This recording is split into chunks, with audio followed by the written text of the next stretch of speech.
친절하게 이슈를 풀어드리겠습니다. 양미숙의 친절한 미숙씨, 부산 참여연대 양미숙 사무처장 스튜디오 함께합니다. 처장님 어서 오십시오. 어서 오십시오. 네, 안녕하십니까. 자, 오늘 부울경 메가시티 얘기를 좀 해야 되는데 행정안전부가 올해 4월 이제 부울경 특별연합 규약안을 승인을 했어요. 그래서 메가시티가 공식화됐습니다. 여기부터 한번 짚어볼까요? 예, 일단 저희 이제 법적인 용어는 부산, 울산, 경남 특별연합입니다. 근데 이제 일반적으로 메가시티라고 하거든요. 예, 예. 그럼 메가시티는 일단 핵심 도시를 중심으로 일일 생활이 가능하도록 기능적으로 연결된 대도시권을 말하고요. 그리고 이제 좀 이제 글로벌 비즈니스 창출이 가능한 경제 규모를 갖춘 인구 1,000만 명 이상의 거대 도시를 지칭하는 것입니다. 네네. 근데 이제 부산, 울산, 경남을 보면 인구가 부산이 330만, 울산이 110만, 경남이 330만 이고 합쳐서 이제 740만 정도 1,000만 명에는 못 미치지만 메가시티의 토대가 어느 정도 갖춰줄 수 있다고 할 수 있습니다. 네네. 그리고 이제 부산, 울산, 경남은 아시는 것처럼 물론 울산은 뭐 자동차라든지 화학이라든지 이런 부분으로 뭐 지금까지는 좀 뭐 경제적으로 부산보다 나은 상황이었다고 할 수 있습니다. 하지만 지금 이 세 지자체 모두 좀 이제 경제가 쇠퇴하고 인구가 좀 감소하고 있는 추세라서 이 세 도시가 함께 수도권에 대응할 수 있는 초광역권을 만들어서 좀 대응도 하고 지역도 살려보자는 취지로 이제 논의가 시작됐습니다.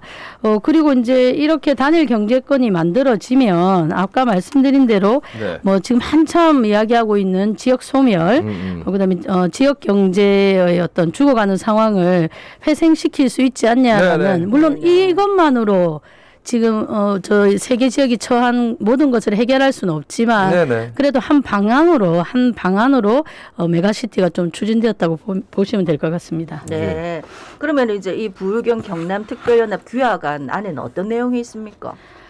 규약을 보시면 규약을 보시면 사실 이제 명칭, 구성, 관할구역, 사무소 위치, 그다음에 어떤 일을 할 건지, 그리고 특별연합 에서도 또 의회가 있어야 되거든요. 의회를 어떻게 구성할 건지, 의회의 역할, 그리고 또 이제 이렇게 특별연합이 만들어지면 집행을 해야 되지 않습니까? 네네, 그렇죠. 그러면 이제 집행기관의 구성이나 그다음에 사무, 그다음 또 재정이 당연히 필요하겠죠. 그리고 그렇죠. 또 이런 것들을 적절하게 자문하고 할 위원회 등으로 구성되어 있고요. 네네.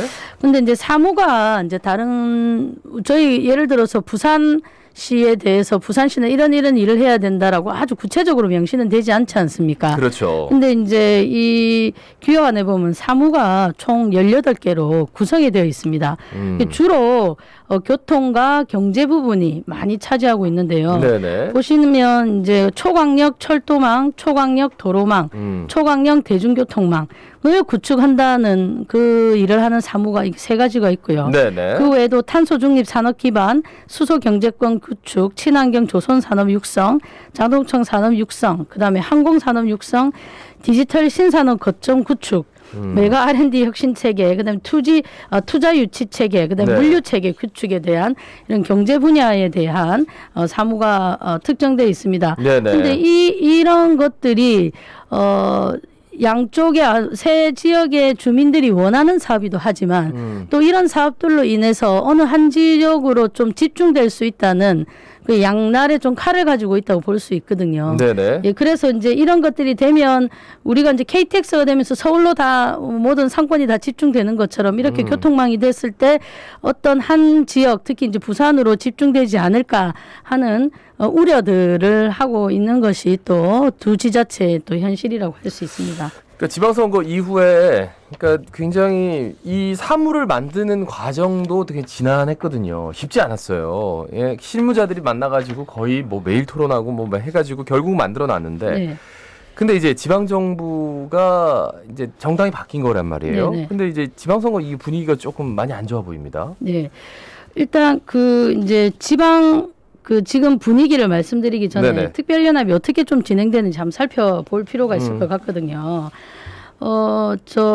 2013년 1월에 출범을 이제 앞두고 있습니다. 내년 1월이거든요. 2023년. 예, 2023년 1월. 그리고 네. 이제 사실은 제안은 뭐 지금은 이제 안 계시지만 김경수 경남지사가 제안을 했고 네. 오거돈 부산시장, 손철호 울산시장이 특히 뭐 울산의 경우는 그렇게 썩 내키하지는 않았지만은 초강형 경제권 육성을 목표로 사업을 추진하고 일단 문재인 정권의 지원을 받아서 진행할 수 있었습니다.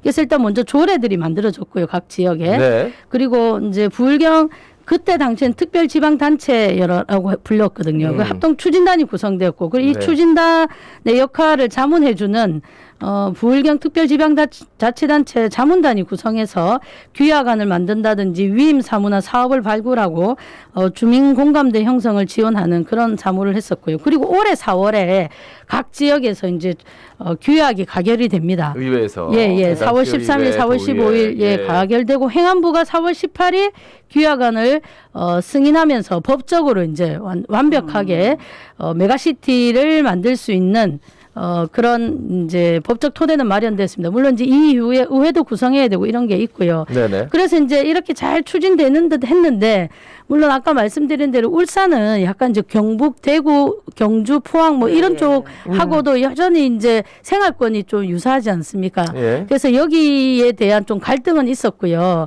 그래서 이제 부산시가 사실 여러 가지 양보는 했습니다. 예를 들면 의회 같은 경우도 동수 9명으로 구성을 그랬죠. 하거든요. 네. 그렇게 되면 주민 대표가 안 되는 거죠. 그러니까 주민의 대표 기능을 하려면 인구의 비율에 따라서 대표성이 떨어지니까 꼭 되느냐? 인구 비율로 할 필요는 없지만 그럼에도 그러니까요. 불구하고 예. 이제 이 메가시티라는 것을 깨지 않기 위해서 이런 양보도 좀 됐고. 했었고요. 네.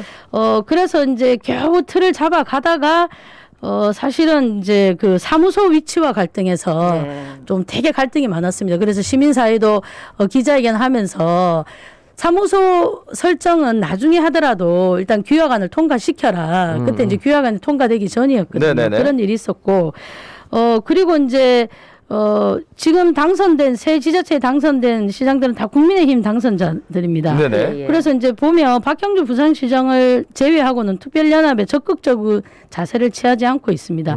김두겸 울산시장, 박완수 경남지사 모두 좀 신중하게 검토하겠다 아니면 재검토하겠다는 입장을 내고 있어서 지금 네네. 메가시티가 제대로 출범할 수 있을지 하는 우려가 있습니다. 그러니까 네. 재검토는 김두겸 울산시장의 예. 의견이고 박완수 경남도지사는 이제 신중검토. 신중검토 예, 맞습니다.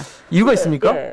예, 그 보시면 경남은 이제 이게 부울경 메가시티가 수도권에 대응하는 취지인데 그렇게 대응하다 하는 메가시티를 만들면서 다시 또 경남 내에서 다시 이제 소외 현상이 생긴다는 거죠. 예를 들면 서부 경남에 대한 어떤 사업이나 특별한 이제 업무가 없다는 겁니다. 네네. 그래서 그 내에서 또 이제 소외가 생겨서 문제가 될 수 있지 않느냐라는 거고요. 그다음에 그래서 이제 신중하게 접근해야 된다는 거고, 그 결과 인수위에서 발표한 주요 과제도 메가시티가 일단 빠져 있습니다. 그리고 이제 작년에 올 초에 보면 또 경남도의회에서도 좀 부정적인 입장, 그 부정적인 입장을 낸 의원들은 이제 지역이 서부 경남인 의원들이었고요. 네네. 그리고 이제 울산의 경우는 그 울산연구원에 일단 메가시티 실효성에 대한 용역을 맡긴 상태입니다. 그래서 특별연합 울산에 큰 이익이 없다는 입장이고요. 오히려 경주, 포항을 포함해서 회오름 동맹이 울산에 더 유리한 게 아닌가. 라고 했고, 지난 송철호 울산시장도 적극적이지 않았고요. 그리고 지금 이제 김두겸 울산시장은 울산, 경주, 포항을 중심으로 한 신라권 발전 상생 해박 방안을 추진하고 싶어 하거든요. 그래서 여전히 이제 부정적입니다. 근데 이 두 개가 약간 이제 결이 다른 듯 하지만은, 부산 입장에서 볼 때는 네. 부산이 중심이 되어서 부산만 발전함으로써 경남과 울산이 부산으로 흡수될 수 있지 않은가. 는 우려가 가장 큰 것 같습니다. 특히 경남도지사 울산시장이 바뀐 후 부울경 특별연합에 대한 우려가 더 표면화되면서 이런 논란이 커지고 있는 상황이고요. 네네. 근데 사실 지금 현재 상황을 보면 규약안이 통과되어 있죠. 그리고 내년 1월에 출범을 앞두고 있죠. 네네. 그리고 물론 당은 다르기는 하지만 물론 부산은 같습니다. 도지사와 시장이 합의했습니다. 근데 두 지자체 입장 지금과 같은 좀 이전 도지사와 시장과 다른 입장은 좀 혼란을 좀 부추길 수 있고 이 문제를 좀 어떻게 풀어야 가야 할지가 새 지자체의 큰 과제라고 할 수 있을 것 같습니다. 예. 그러니까 이제 새로 당선된 부유경 단체장들이 좀 만나갖고 허심탄회하게 좀 의논하고 네네. 양보할 거 양보하고 좀 이래야 되는 거 아닙니까? 그 7월에 한번 그런 기회가 있었는데 입장 차이를 좁히기 위해서 만나야 되는데 입장 차이가 너무 커서 못 만났습니다. 그래서 한 번이 아니고 사실은 여러 번 만날 필요가 있을 것 같고요. 그렇게 만남을 가져야지 입장 차이를 좀 좁힐 수 있고 네, 예. 그러면서 또 예를 들면 양보할 건 양보하고 또 더 가져올 건 더 가져가고 이렇게 돼야 되는데 예, 예. 차이를 좁히고 교육에 따라서 이제 지금 사실 후속 작업들을 해야 되거든요. 근데 그것이 만남이 무산되면서 진행되지 못하고 있는 상황입니다. 그러니까 울산이 중심이 돼서 포항하고 경주하고 이렇게 해가지고 뭐 해오름 동맹 뭐 네, 이런 맞습니다. 걸 하고 그 싶어 하는 이전부터 것 계속 그랬습니다. 예. 근데 뭐 그러니까 의아한 게 그러니까 본인들이 부산에게 흡수되는 것은 내가 걱정을 하면서 네. 포항하고 경주를 지금 흡수하게 한다고 지금 하는 거잖아요. 맞습니다. 근데 저도 자문단이거든요. 네, 자문 다니세요? 예, 예. 아, 경남하고 물론 이제 임기는 끝났습니다. 경남하고 울산 그 시민사회단체나 시민들하고 우리 자문단을 했었는데 네. 이 강력권 교통망에 대한 요구가 너무 큽니다. 사실은 부산보다 네. 경남이나 울산 지역이 좀 더 크다는 걸 좀 네. 느낄 수 있었습니다. 그럼 주민들은 일정 부분 그게 메가시티는 아니지만 하여튼 좀 부울경이 연결될 필요가 네. 있다라는 필요성은 좀 느끼시는 네. 것 같았습니다. 그러니까 충분히 이제 광역 교통망을 그 주민들이 원한다는 건 네. 출퇴근하고 싶다는 거잖아요. 네. 어쨌든 거기에서 난감한 상황이 좀 많을 것 같은데 해결 방안은 어떻게 있다고 보세요? 일단 이제 저는 두 가지로 좀 보거든요. 네네. 일단 부산이 중심이 되고 부산이 다 이제 흡수해 버릴까에 대한 우려지 않습니까? 그렇죠. 그러면 이제 부산시의 역할이 중요한데 그렇다면 예를 들어서 부산시장의 정치력이 지금 아주 필요할 때다. 굉장히 필요할 때죠. 지지난주 저희가 했었던 수도 문제도 마찬가지거든요. 네. 부산시 지금 정치력이 필요한 상황이었지 않습니까? 네네. 그럼 수도도 가져오고 메가시티도 경제도 다 협소하고 이런 느낌을 경남이나 울산 주민들이 안 받을 수 있게 어떤 좀 대승적인 역할, 정치력을 만나면서 정치력을 발휘하셔야 될 것 같고요. 네네. 그리고 이제 부산뿐만 아니라 다른 지역을 부흥시킬 수 있는 최후의 수단이라는 것을 설득해야 된다고 생각하거든요. 그래서 여기 사무에 보면 뭐 농산물 유통센터 이런 게 있습니다. 네. 경남 같은 경우는 사실은 가뭄이나 홍수나 이런 것들에 의해서 가격이 되게 불안정하지 않습니까? 예, 예. 그래서 안전적으로 수요처를 확보해 주는 게 중요하죠. 뭐 저기 수산물도 마찬가지고 그런 부분에 좀 우선적으로 대응을 한다든지 그래서 좀 경남 도민이나 울산 주민들이 좀 혹할 수 있는 여러 가지 제안을 했으면 좋겠고요.